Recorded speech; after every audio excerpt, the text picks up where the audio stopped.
Pedro Sánchez mantiene que el estado de alarma decaerá el 9 de mayo, desoyendo así el clamor de las comunidades que exigen un marco jurídico para poder tomar medidas restrictivas, sobre todo de movilidad.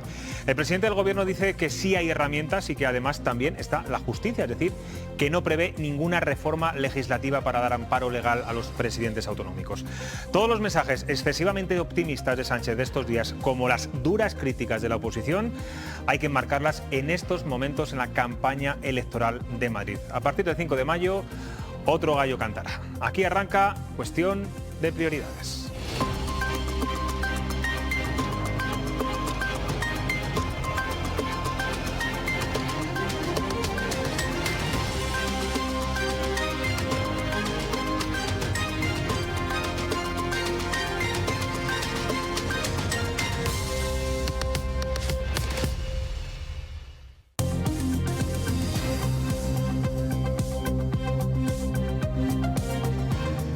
¿Qué tal están? Buenas noches. El Gobierno mantiene su compromiso de tener vacunada al 70% de la población española a finales de agosto, pese a los problemas generados primero con AstraZeneca y ayer con la paralización de Janssen. Las dosis siguen, de hecho, almacenadas a la espera de lo que diga la próxima semana la Agencia Europea del Medicamento.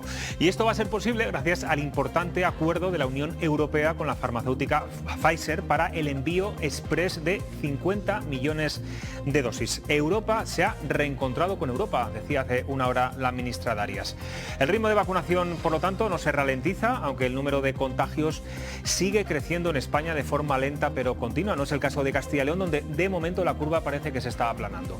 Aún así, tanto Pedro Sánchez como la ministra de Sanidad siguen empeñados en que el 9 de mayo decaiga el estado de alarma y veremos a ver qué ocurre. Hoy entrevistaremos y daremos voz al sector del juego, que también, bueno, es un gran damnificado por las restricciones de la Junta en esta pandemia, junto a la hostelería, y veremos cómo le está afectando este nuevo cierre en algunos municipios, sobre todo en las 6 capitales afectadas. Ahora Ruth García Rebote nos va a explicar las conclusiones de la Interterritorial de Salud de esta misma tarde. Ruth, ¿qué tal? Buenas noches. Buenas noches. Cuéntanos. Pues como decía, se mantiene el compromiso de vacunar al 70% de los ciudadanos a fin de verano. Dice la ministra Darias que el anuncio de la Unión Europea de adelantar 50 millones de dosis de Pfizer y Moderna va a suponer para España contar con 4 o 5 millones de inyecciones más en este segundo trimestre. Una buena noticia, ha señalado Carolina Darias, porque la vacuna es una herramienta potente para la recuperación económica, ha afirmado, y porque se va a poder seguir manteniendo el ritmo de vacunación.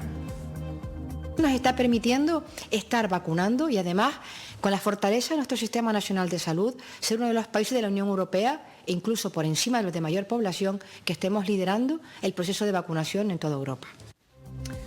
Ruth, de esa reunión de la ministra con las comunidades autónomas ha salido un importante avance. Hablamos del certificado vacunal para tenerlo antes del verano. Sí, no ha sido muy explícita. La ministra, de hecho, ha anunciado que mañana comparecerá en rueda de prensa para explicar todo lo relacionado con el certificado vacunal. En lo que ha insistido Darias es que va a ser un facilitador importante en la movilidad y que en ningún caso, ha dicho, será discriminatorio.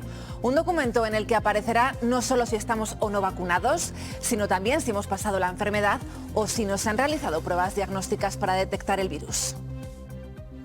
El certificado vacunal hay un uso ya aceptado de consenso que es uso sanitario, porque permitirá, por ejemplo, una persona que se haya vacunado en un país determinado y que tenga que recibir una dosis y que por distintas razones haya de desplazarse, pueda tener esa segunda dosis en otro país del entorno de la Unión. Como decíamos, el Gobierno se mantiene firme en que el 9 de mayo decaerá el estado de alarma y eso ha provocado hoy un tenso debate, un tenso cara a cara en el Congreso de los Diputados entre Pablo Casado y Pedro Sánchez. Sí, el presidente del Gobierno insiste en que no va a prorrogar el estado de alarma, lo que ha provocado el enfado de Pablo Casado. Tono duro el que ha empleado el líder del PP en el Congreso de los Diputados. Reprocha a Sánchez que retire el estado de alarma sin plantear otra alternativa. La intención del Gobierno es no prorrogar el estado de alarma. A partir de ese momento, el éxito va a depender de la unidad de todos. Y hemos ofrecido, sí, hace un año, un plan B jurídico para que los españoles pudieran protegerse frente a la pandemia. Y a usted no le ha dado la gana legislar, porque prefiere gobernar como Napoleón en el Real Decreto. Ni usted ni los españoles saben exactamente qué opina sobre el estado de alarma. ¿Cómo tiene la desfachatez de venir aquí con esa arrogancia? Es un insulto a los fallecidos, un insulto a los españoles y un insulto a los parados. Bueno, vaya sesiones parlamentarias que llevamos últimamente, ayer en las Cortes, hoy en el Congreso. En fin, muy enfadados están sus señorías. Marta Bermejo, de la cadena COPE, ¿cómo estás? Muy buenas noches, muy Bienvenida. bien. Gracias. David Rubio, director de La Nueva Crónica, buenas noches. Y Maite Rodríguez, jefa de sección del Día de Valladolid, ¿qué tal? Buenas noches, muy bien. Bueno, hablábamos de Pedro Sánchez, insiste en que hay herramientas jurídicas para que las comunidades puedan tomar medidas a partir del 9 de mayo, si finalmente decae el estado de alarma. Estamos hablando sobre todo del toque de queda, de confinamientos, de las reuniones, del límite de reuniones entre personas. Pero las comunidades le dicen que no, y muchos juristas también dicen que no. ¿Qué está pasando? ¿Qué lío es este? Pues yo creo que es complejo y es verdad que, bueno, él lo ha fiado a 3 puntos que creo que no se está cumpliendo ninguno. Unidad. Obviamente hemos visto que no. Cogobernanza, las comunidades no están de acuerdo. Y responsabilidad individual, pues sí, ha habido de gran parte de la población, pero hay otra gran parte que no. Entonces, el fin del estado de alarma para mucha gente no sé qué va a significar. Ya hay ahora mismo esa sensación, ya estamos mejor. Entonces, no sé qué capacidad se deja a las comunidades, que además luego dependen de los tribunales. Y aquí en Castilla y León ya hemos visto cuál es el resultado. Sí. David, ¿cómo lo ves? Bueno, yo creo que lo más preocupante de todo es que durante todo este tiempo, una vez más, no hayamos aprendido nada y que durante el tiempo que llevamos de pandemia no se haya desarrollado una legislación adecuada que permita a las comunidades autónomas reaccionar ante los vaivenes de la pandemia. Es quizá lo más preocupante de todo. Al final, desde que empezó esto hace algo más de un año, nos han tratado como a niños, poco más o menos, tutelándonos. El Estado está aquí para todo, para decirte lo que puedes hacer, lo que no puedes hacer, para ayudarte cuando estás mal. Y ahora de repente es cuando el presidente del Gobierno se acuerda de la responsabilidad individual. Yo creo que una de las frases que más repite el vicepresidente de la Junta, Francisco Igea, o alguna vez ha dicho, que es que sean ustedes mejores que nuestros políticos. Sí. Ese momento ha llegado. Ese momento ha llegado. ¿Cómo lo ves, Marta? Yo realmente creo que, bueno, sí, se ha vendido un poco la imagen de que hay Estado, Papa Estado, pero Papa Estado no ha estado. Realmente ha repartido poderes, cada comunidad ha podido hacer lo que ha podido hacer, pero ahora mismo les vuelvo a decir, haced lo que buenamente podáis cuando tenemos ya la experiencia del verano, que tenemos unos meses en el que no hemos estado bajo ningún estado de alarma y las comunidades realmente también sí que han tenido herramientas para poder confinar a aquellos, recordamos aquí Íscar, Pedrajas, en Madrid también realmente después, en octubre creo que fue el Tribunal Superior de Madrid. Siempre dependiendo de... sí, pero bueno, tenemos herramientas, aunque tiene que estar al final ratificado por el tribunal, sí que tienen herramientas para llevar a cabo determinadas cuestiones. A mí lo que realmente me preocupa es que el debate no sea cómo hemos llegado hasta aquí con un estado de alarma en 6 meses, que es anticonstitucional, que no se ha podido llevar a cabo durante tanto tiempo y que eso nadie se lo plantee, que no realmente nadie haya hecho decir, bueno, por favor, aquí tenemos que revisar que cada 15 días, según marca nuestra Constitución, ha tenido que tener un control, que el Gobierno Ejecutivo está realmente teniendo una legislación sin ningún tipo de control ni por el legislativo ni por el judicial, porque sé que ahora mismo hay 2 recursos en el Tribunal Constitucional que no ha resuelto y que realmente siguen sin pronunciarse ante algo que no está amparado bajo la legalidad. Es algo que tampoco la oposición y las comunidades autónomas han hecho guerra política de eso. Que no entiendo realmente por qué eso se ha permitido con muchísima impunidad y realmente ahora cuando va a decaer el estado de alarma, que tiene que decaer porque no es legal, la cuestión sea, tenemos que seguir con esta situación. Bueno, la situación realmente tiene que cambiar ya, estamos avanzando, tenemos un ritmo de vacunación bastante aceptable, algo tiene que cambiar, no pueden estar totalmente, continuamente prohibiéndonos derechos fundamentales que a ellos les interesa, porque recordamos que el derecho fundamental del voto sí que se permitió, porque era un derecho que no se podía tocar, pero el de la movilidad sí, por ejemplo. Entonces, bueno, me parece todo muy cuestionable. Estamos hablando de las vacunas, hoy es un importante día, ¿no?, después de ese acuerdo que ha llegado la Unión Europea con Pfizer. ¿Os creéis que pese a todos estos contratiempos que estamos viendo con el resto de vacunas, el compromiso del Gobierno de llegar a los 33 millones de españoles vacunados a finales de agosto se va a cumplir? Porque ha habido varios, contratiempos, encontronazos y bueno, el mensaje del Gobierno sigue siendo el mismo, ¿no? Se cumple y llegaremos a ese 70% de inmunidad. Yo creo que obviamente solo va a depender del abastecimiento, porque ya que la gente creo que está completamente convencida. Aquí se ha generado un caos y mucha incertidumbre en torno a la vacuna de AstraZeneca, pero sin embargo cuando han empezado las vacunaciones masivas, la gente ha acudido, en León se han duplicado las previsiones que tenían y demás.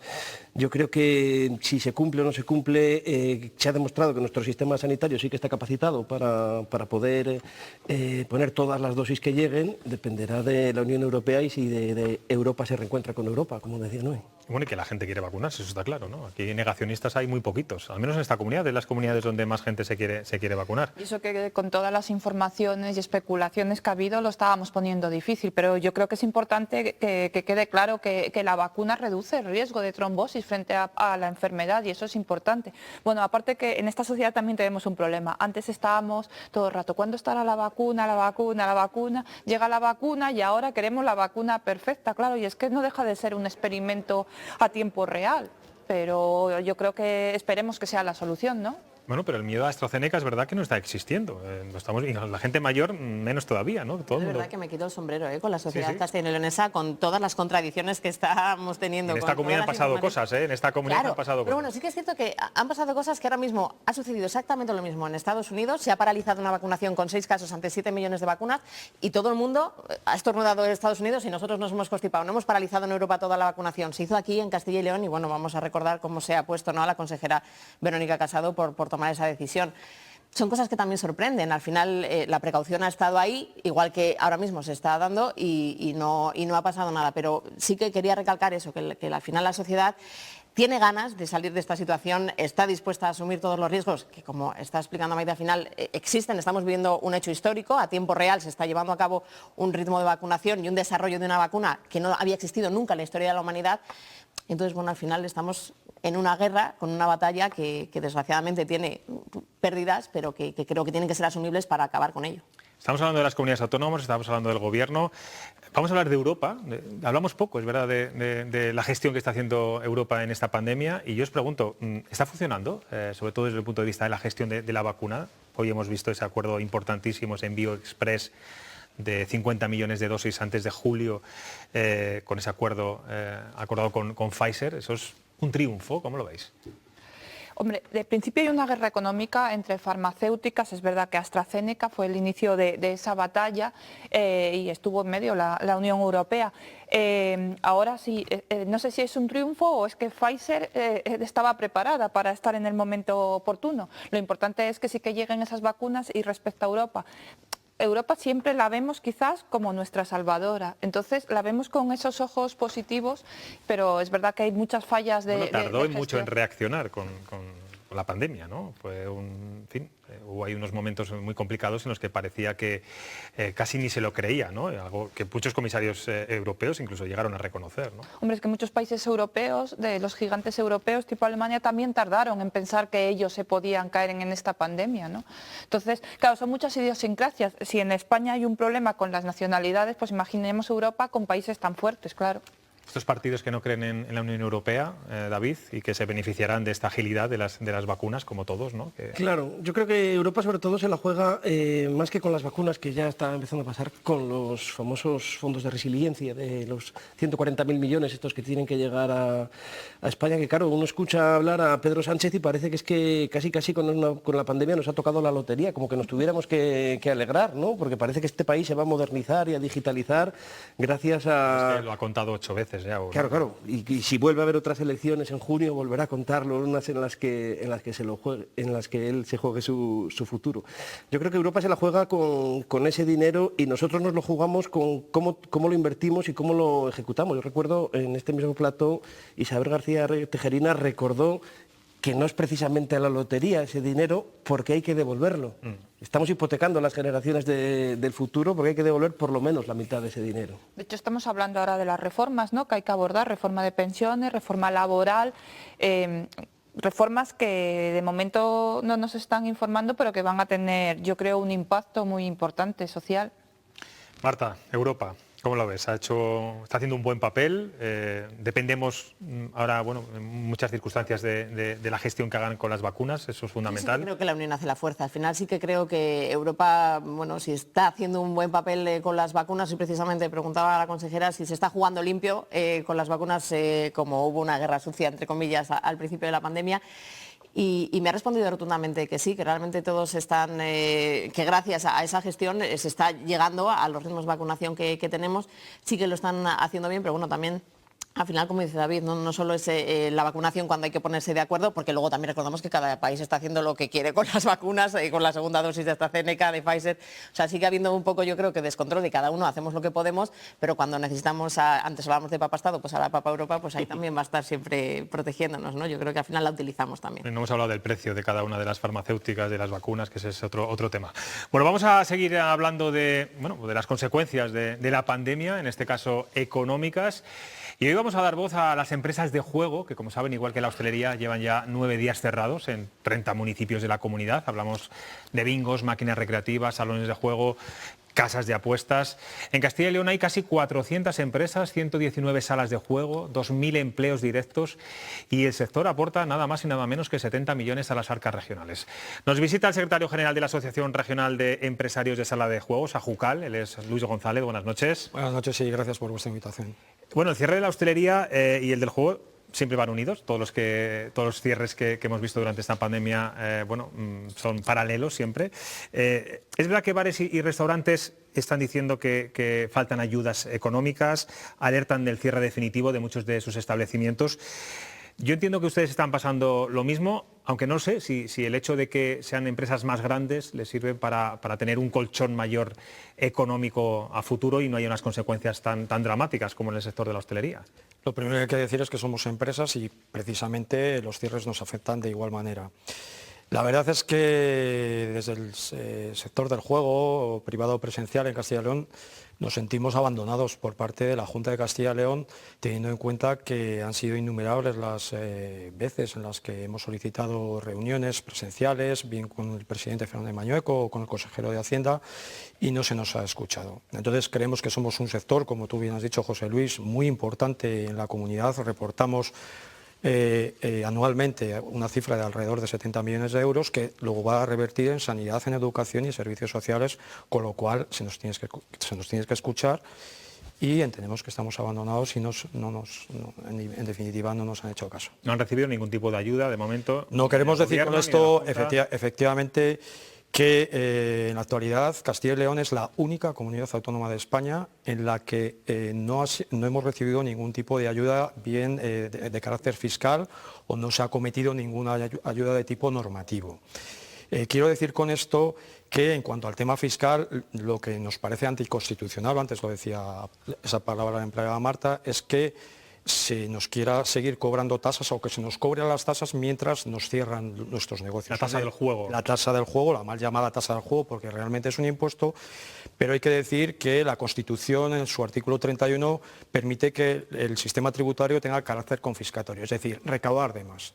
Y si a nosotros, por una decisión unilateral, primero del Gobierno y luego de las comunidades autónomas, se nos ha obligado a cerrar, es decir, que el hecho imponible no se produce, pues evidentemente se nos está cobrando una tasa de juego de más, un impuesto de juego de más, y evidentemente esas cantidades tienen que revertir. Desde un punto de vista de la seguridad, seguramente mucha gente piensa, bueno, claro, son establecimientos cerrados, donde todo se toca, ¿no? Porque en las salas de juego hay que tocar, donde la gente pasa mucho tiempo, ¿no? Uno no va a tomarse un pincho, ¿no? Como en un bar, sino que está un buen rato.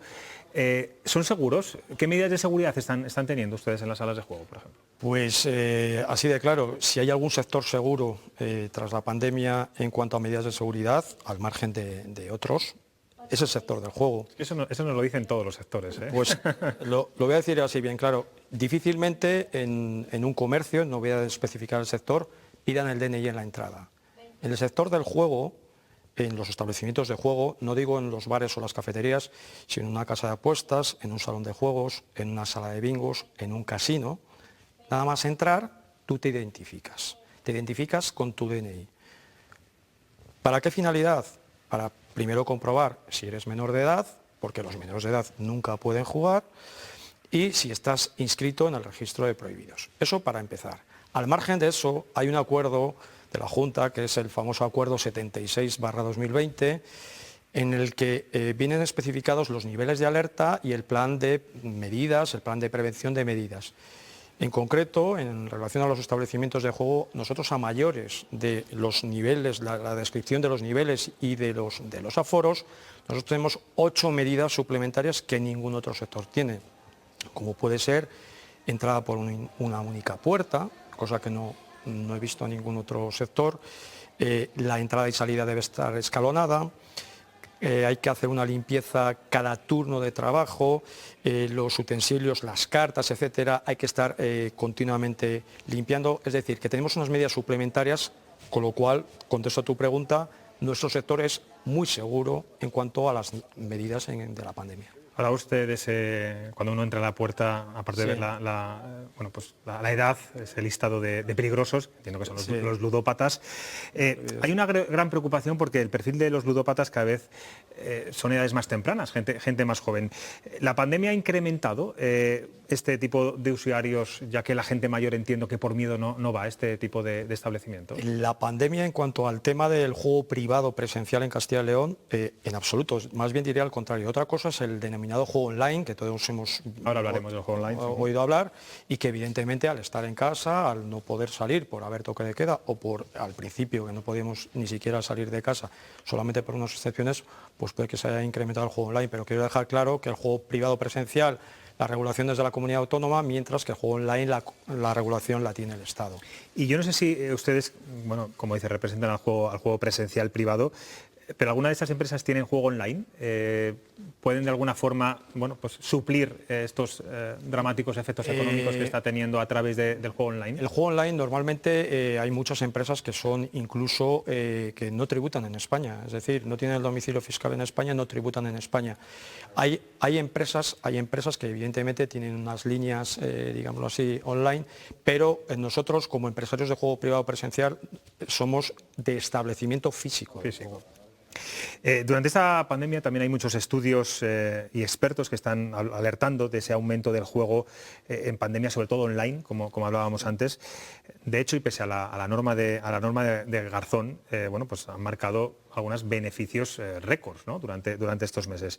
Yo no sé cómo les afecta a ustedes todo esto, si para bien o para mal, el hecho de que haya tanta gente que se esté jugando de esta forma.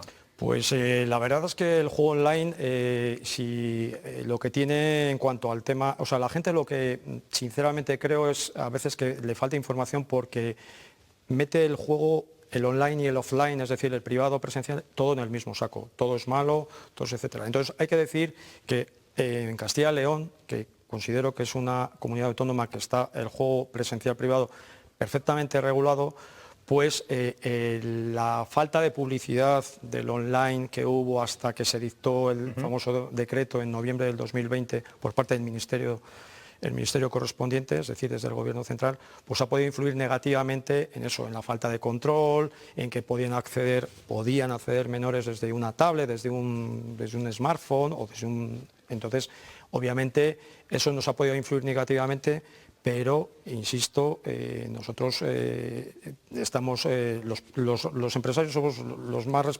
más, digámoslo así, responsables y los que más queremos que nuestro juego se desarrolle en un entorno seguro. Siempre se habla que hay un exceso de bingos en las ciudades, sobre todo de casas de apuestas últimamente, esa proliferación en muchos barrios.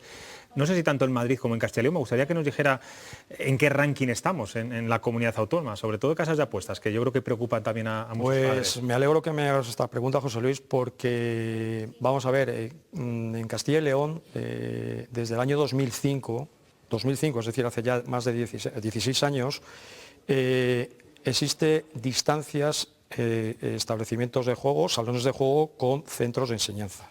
Existen distancias entre establecimientos de juego de la misma naturaleza, es decir, un salón con un salón, una sala de bingo con una sala de bingo, etc. Has comentado el lugar que ocupa Castilla y León. Pues bien, nosotros has comentado al principio de tu exposición en cuanto al tema del juego que hay 119 salas de juego en Castilla y León, esos son los últimos datos de la memoria de juego. Pues bien, Castilla y León ocupa el puesto número 16 de las 17 comunidades autónomas más las 2 ciudades autónomas, 16 de 19 en cuanto al número o a la ratio, digámoslo así, de establecimiento de juego por habitante. Entonces consideramos que estamos suficientemente regulados. No se tiene el dato de las casas de apuestas. Casas de apuestas en Castilla y León actualmente, en los últimos datos, creo recordar que había 21, el reglamento de las apuestas, que es del año 2014, establece un mínimo de 9 y un máximo de 25. 9 quiero decir una por cada una de las 9 provincias de nuestra región y un máximo de 25. Es decir, que todavía no estaría ocupado o copado el número máximo al margen de todos estos cierres que está habiendo por la pandemia. Que no nos olvidemos, que también hay que decirlo, que puede haber un cierre en torno de entre un 15 y un 20%, unas previsiones iniciales hasta finales del año 2020. ¿Del sector del juego en general? En general de establecimientos de juego, no puedo precisar con exactitud, pero puede estar en torno a un 15 o un 20%. Que no se va a recuperar, entiendo. Que no se va a recuperar y que irá a mayores. Entonces, por eso pedimos que no se nos cobre la tasa, ayudas en cuanto a fiscales. Por ejemplo, quiero decir que para la ley de presupuestos de la comunidad, que se ha debatido recientemente, pues a través de los grupos políticos, a través de enmiendas, hemos pretendido desde la mesa intersectorial de juego de Castilla y León, que la formamos las salas de los empresarios, esto es muy importante decirlo, los empresarios, casinos, salas de bingo, salones, casas de apuestas, la forman también los jugadores rehabilitados, FECILJAR, que es la Federación de Jugadores Rehabilitados de Castilla y León, y los 2 sindicatos mayoritarios de trabajadores, es decir, Comisiones Obreras y UGT. Pues bien, a través de la mesa intersectorial hemos solicitado para el año 2021 una bonificación del 50% de la tasa para todo el año y la Junta pues como que no oye llover, digámoslo así. Vamos a hablar de las casas de apuestas, que yo creo que preocupa muchísimo, sobre todo las deportivas, se han convertido, bueno, incluso para muchos jóvenes, en un auténtico after, que van después de salir, hablo antes de la pandemia, por supuesto, después de salir de marcha por la noche, se iban a las casas de apuestas, o incluso antes de salir también iban a las casas de apuestas. Hay muchos cebos, porque hay bebidas casi semigratuitas, 2x1, cervezas muy baratas. Bueno, están convirtiendo eso, y lo dicen muchos expertos, en jóvenes muy adictos al juego, a este tipo de juegos. Yo sé que los salones y los bingos también tienen sus esquinas, sus corners con este tipo de apuestas. ¿Esto que le estoy contando lo están detectando también? ¿Jóvenes que puedan...? Pues esta es otra de las leyendas que, vamos a decirlo así, que pueda circular exportada de otras, a lo mejor de alguna otra comunidad que ha tenido una ausencia de regulación y de planificación del sector del juego, como pueda ser, por ejemplo, Madrid, que han salido muchos programas, efectivamente. Entonces, yo creo que eso no se puede extrapolar a Castilla y León. Yo no digo que no haya algún establecimiento muy esporádico de juego que pueda hacer eso, bien sea pues, los 4 que hemos dicho, pero entiendo que en absoluto eso es así, vamos, no se puede generalizar en ese sentido. Hoy hemos hecho una pregunta a nuestros seguidores en las redes sociales, en Twitter. La pregunta la van a ver ahí nuestros espectadores ahora mismo, es si ve acertado que también se cierren los locales de juego y apuestas por el COVID. Tengo que darle una mala noticia, señor González, porque un 84% cree que sí y un 16% cree que no. Ya sabe que bueno, no tienen buena prensa. Muchos hablan de que es la droga del siglo XXI. José Luis, respetamos las opiniones de los seguidores de Twitter, pero no podemos estar de acuerdo. Ni es droga del siglo XXI, es una actividad de ocio, como otra cualquiera, perfectamente regulada. Recordemos a los espectadores que el juego es legal desde el año 1977. Entonces, es una actividad de ocio y de entretenimiento más, perfectamente regulada, insisto, en Castilla y León. Entonces, respeto... ¿Se sienten un poco estigmatizados respecto al juego público? Totalmente. Totalmente, simplemente... Hablamos de la Lotería Nacional, totalmente, hay una... primitiva de muchas cosas, ¿no? Con los debidos respetos, hay una absoluta discriminación, juego público, juego privado. Quiero decir, pongo un ejemplo, nadie no han cerrado ni los, digámoslo así, ni los establecimientos de la ONCE, de juegos y apuestas, exactamente, y además, es más, hemos de decir que en estos tipos de establecimientos alguien ha visto que se pide el DNI para una persona para hacer una quiniela, para comprar un billete de lotería, para hacer un rasca de la ONCE. Lo hemos visto, sabemos si está prohibido, sabemos si es mayor de edad. En el juego presencial privado, sí. Se pide el DNI, se comprueba la identidad. Y usted defiende un mayor control en este sentido. Totalmente. No, tengo aquí a 3 periodistas que seguramente le quieren hacer alguna pregunta. Maite, por ejemplo. Sí, bueno, habla del impacto de la crisis en el sector, pero yo creo que está diferenciado, ¿no?, el impacto en el juego tradicional, casinos, bingos, del que hablábamos, el sector de las apuestas. Yo no sé si va a haber una reconversión y va a tener más futuro el sector de las apuestas y va a desaparecer más ese juego tradicional, incluso que era más familiar o de amigos, de convivencia. No sé cómo lo ve. Bueno, hay que decir que el sector de las apuestas forman parte también de los establecimientos de juego presencial, a través lo ha adelantado José Luis. Es decir, las apuestas en Castilla y León no están en hostelería, no hay terminales de apuestas en hostelería, pero sí están en casinos, en bingos y en casas de apuestas y en salones de juego, a través de lo que se denominan zonas de apuestas y corners de apuestas. La verdad es que, a pesar de que por el boom del juego online, etcétera, el sector de la apuesta, dentro de lo que son los establecimientos de juego presencial, no supone tanta ganancia como la gente puede pensarse. Realmente, digámoslo así, son los juegos tradicionales, como pueden ser las máquinas de tipo B que hay, las de tipo B especial, o las ruletas que existen en los establecimientos, los que normalmente suelen dar una mayor recaudación y no es realmente tanto en el sector de las apuestas como nos podemos pensar. David. Yo tengo la curiosidad por saber que en otras crisis, que desgraciadamente tenemos experiencia, en otras crisis económicas y sociales, ¿qué ha ocurrido? ¿La gente cuando tiene menos dinero juega más, juega menos? Obviamente la gente entiendo que reduce digámoslo así, su renta disponible, por decirlo de alguna forma, en el tema del ocio. El sector, cuando hubo la crisis con la ley del tabaco, pues hemos de olvidar que se perdieron casi un 30-35% de los salones en toda España. Nosotros lo que venimos a decir con lo del tema de la pandemia es que por lo menos en la época en la que nuestros establecimientos han estado cerrados, que no nos cobren la tasa. Eso es una medida constitucional, o sea, el hacerlo es una medida anticonstitucional. Entonces, creo que es de ley. Y al margen de ello, como con el resto de sectores, pues entendemos que se nos debe ayudar. Yo pregunto, lanzo esta pregunta aquí, en la época de la democracia, ¿cuándo nos hemos visto en una situación como esta? Es decir, ¿para qué está la administración? ¿Solo para recaudar o para servir también al ciudadano? Lo dejo ahí. Marta. Acaba de mencionar esa tasa anticonstitucional. Es verdad que bueno, pues esa mala imagen que le sigue al sector está haciendo que sea uno de los grandes olvidados. Hay otros sectores que están en la misma situación, que tienen algún tipo, aunque sea ínfima, de ayuda o de a lo mejor un poco más de apoyo por parte de las administraciones. No sé si tienen pensado tomar algún tipo de medidas al respecto, por ser precisamente, hablaba de que esa mesa interterritorial habéis pedido esa bonificación, a esas ayudas fiscales. ¿Vais a tomar algún paso hacia adelante con respecto a ello? Decir que en cuanto al tema de la tasa, de lo que estamos hablando, pues cada empresa operadora, que en definitiva es el sujeto pasivo, pues está solicitado la devolución de ese periodo indebidamente cobrado, a nuestro juicio.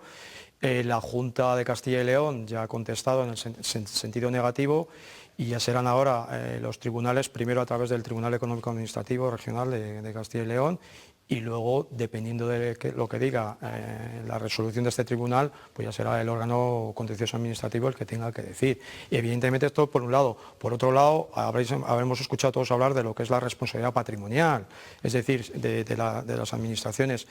No olvidemos que estamos en un estado de alarma. Y el estado de alarma se regula por una ley del año 81. Entonces, toda aquella persona, empresa física o jurídica que se haya visto afectado tiene derecho a ser indemnizado por esto. No solamente de la tasa, sino a mí me están reduciendo el horario, a mí me están reduciendo el aforo. ¿Tengo derecho? Por supuesto. Y eso será motivo, digámoslo así, de otro programa. José Luis, si nos invitas. Pues Luis González, hemos querido dar voz al sector del juego, que es verdad que se escucha poco. Bueno, sí. Nos ha pasado también con los gimnasios, ¿no? Siempre ponemos el foco en la hostelería. Yo creo que no es comparable, por supuesto, que el sector de la hostelería pues afecta a mucha más gente, mueve muchísimo más dinero. Nos afecta a todos, ¿no? El sector del juego. Yo reconozco que no soy un habitual de este sector, pero bueno, creo que era importante, desde luego, tener su opinión y bueno, le deseo suerte suerte y que la Junta le reciba alguna vez, ¿no? Para, bueno, todo esto que está diciendo se lo pueda decir a los miembros del Gobierno regional. Eso esperamos y consideramos que puede ser así. Bueno, pues muchas gracias por estar aquí en Cuestión de Prioridades. Nada, nos vamos a publicidad y en 5 minutos regresamos. Hasta ahora mismo.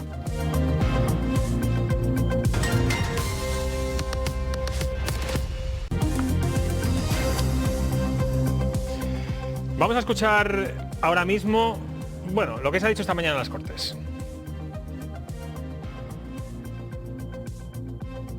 Hoy, 14 de abril, salud y república, compañeros.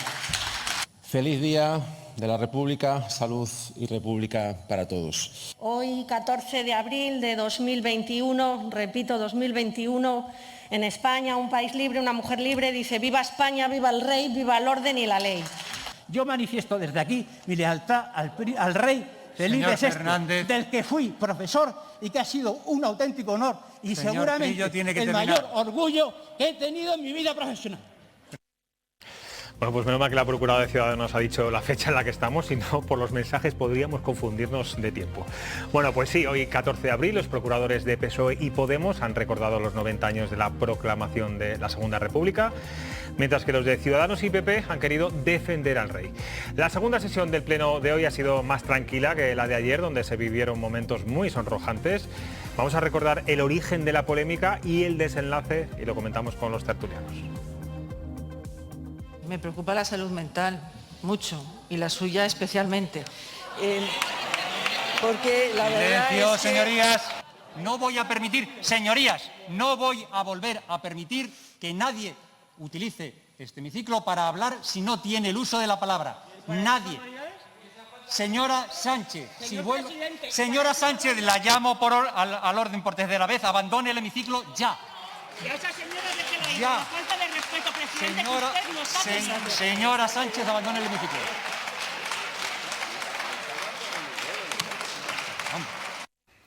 Bueno, son, digamos, 2 capítulos. Vamos a empezar por el primero. ¿Qué os parecieron las duras palabras de Verónica Casado sobre la enfermedad mental de una procuradora, hablando de la posible enfermedad mental de una procuradora, que aunque ya venía el debate, bueno, un poco encendido de antes, fue lo que desató la polémica? Y por cierto, hoy hemos visto en las redes sociales muchos socialistas apoyando a Patricia Gómez, a Ana Sánchez. Sin embargo, a Verónica Casado, pues no, ni el PP ni Ciudadanos han salido en su defensa. Maite. Yo, las palabras son desafortunadas, pero creo que fue peor la reacción, por un lado, del Gobierno y de su grupo aplaudiendo, que luego dio motivo más a la gresca general. Esto ya pasó lo mismo en el Congreso con Íñigo Errejón y pasa con comentarios que se miden al dedillo. No sé si quiso decir eso, bueno, luego ha pedido disculpas, pero lo que no puede ser es el vodevil, porque de ese comentario desafortunado y que tiene que costar la disculpa, no se puede montar el espectáculo de abandonar la mesa a un representante de la mesa de las Cortes. No se puede... La abandonó porque se la expulsó. Bueno, sí.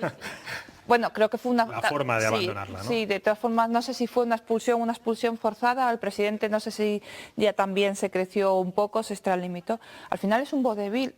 Consecuencia, si les preocupan los enfermos mentales, ¿por qué no se debate seriamente del problema, de la sanidad, de la financiación de la sanidad? Creo que podrá pasar 1 año, 2 años y no va a haber ese debate en las Cortes. Y todos hoy están muy preocupados. Yo, bueno, me gustaría verlo pronto. David, ¿qué te pareció? Bueno, pues bochornoso. No sé si es que se instala en las Cortes el tono de un bar, pero en los bares a los que yo voy, por lo menos, hay más educación y debates mucho más interesantes que los que llevan a cabo sus señorías. A mí las palabras de la consejera me parecen tremendamente graves, me parecen muy desafortunadas, porque es médica, es consejera de Sanidad.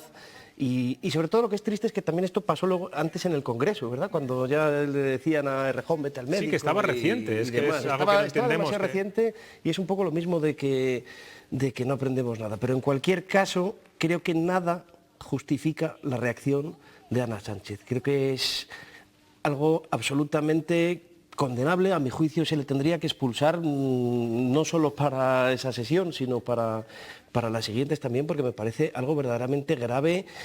Todas las socialistas que hemos visto salir a criticarte a ti por hacer una entrevista a Ismael Álvarez, por la que aprovecho para felicitarte, ¿qué estaríamos debatiendo ahora mismo si hubiera sido de al revés un hombre el que le hace así a la presidenta de las Cortes?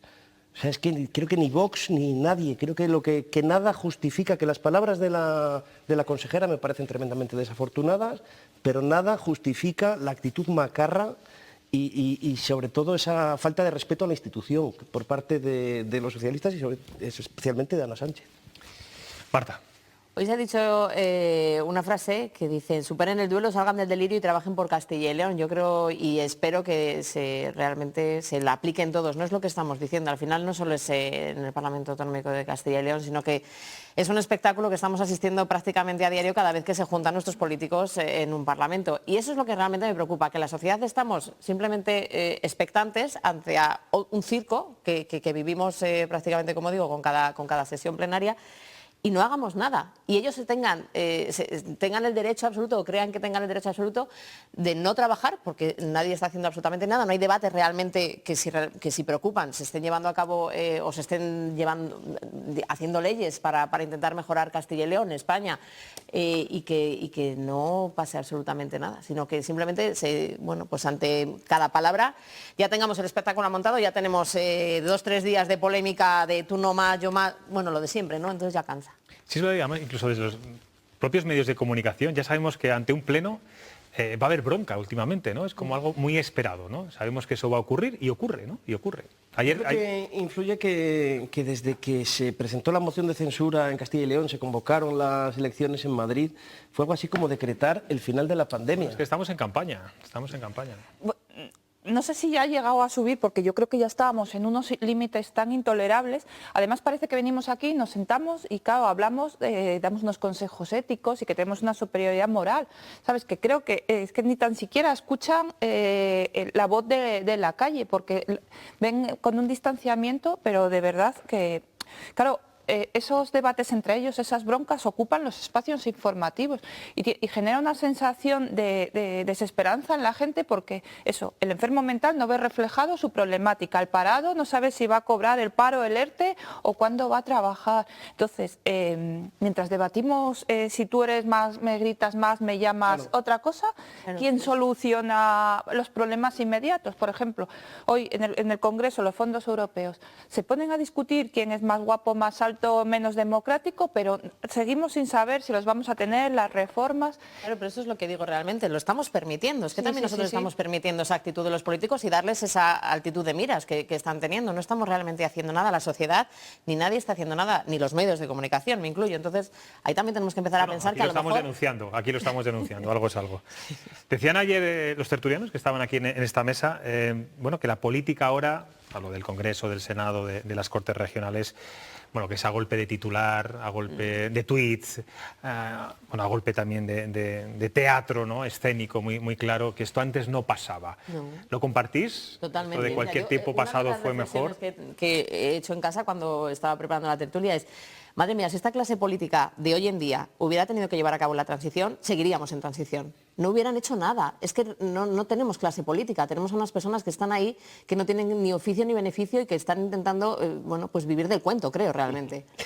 Sí, y desde luego muchas veces criticamos a los políticos, pero luego siempre se dice que los políticos al final son un reflejo de la sociedad. Yo creo que lo que vimos ayer en las Cortes de Castilla y León no es el reflejo de la sociedad de Castilla y León, que no está ni en Sálvame ni en el Club de la Comedia, porque creen que viven en una especie de limbo muy alejado de la realidad, y no sé por qué una procuradora o el vicepresidente mismo no tiene por qué hacerse el gracioso. No sé, es que han elegido una cosa, es una falta de categoría total, me parece. Sí, ¿no? A ver quién es más ingenioso con la frase más posible que pueda ir a un titular. Creo que están demasiado obsesionados justo por eso, por el titular de los medios de información o por la repercusión en las redes sociales, y que lleva un trabajo, claro, porque tienen que preparar, ingeniar, pensar, si montamos esta bronca y decimos esto, e incluso se preparan vídeos, pero claro, todo ese trabajo está malgastado, porque además, de hecho, solo sirve para azuzar a la población, ¿no? Eso es lo que les ha llevado hasta ahí,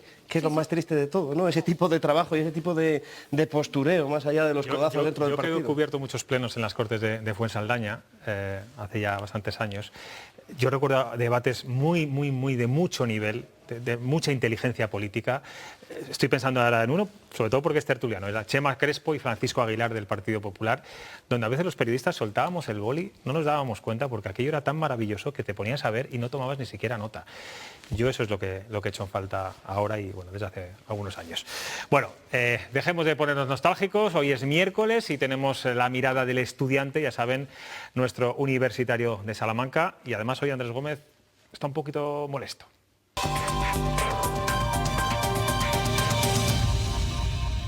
Hola, bueno, ¿qué tal fueron las vacaciones? ¿Cómo fue el lunes de agua? Espero que lo pasaréis estupendamente. Uy, madre mía, Sol, me tengo que comprar un aro de esos de luces, ¿eh?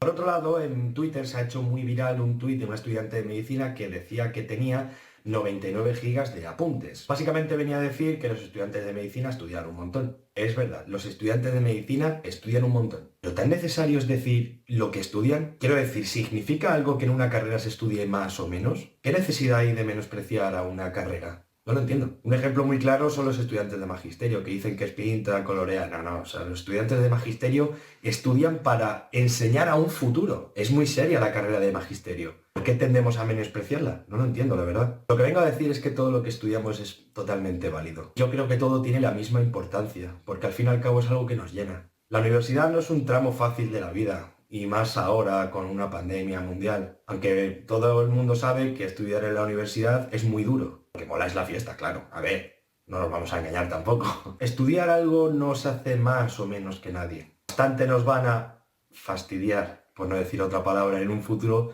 para que andemos fastidiándonos entre nosotros. Solo quería hacer esa reflexión. Adiós. La universidad no es un tramo fácil de la vida. Pues claro que sí, sí es lo mejor de nuestras vidas, ¿verdad? Yo volvería, ¿verdad? Todos volveríamos, sí. Todos volveríamos. Bueno, pues a esta hora nos vamos, como siempre, al Mesetarian Review a conocer de primera mano su noticia de portada. Hoy además, una información deportiva.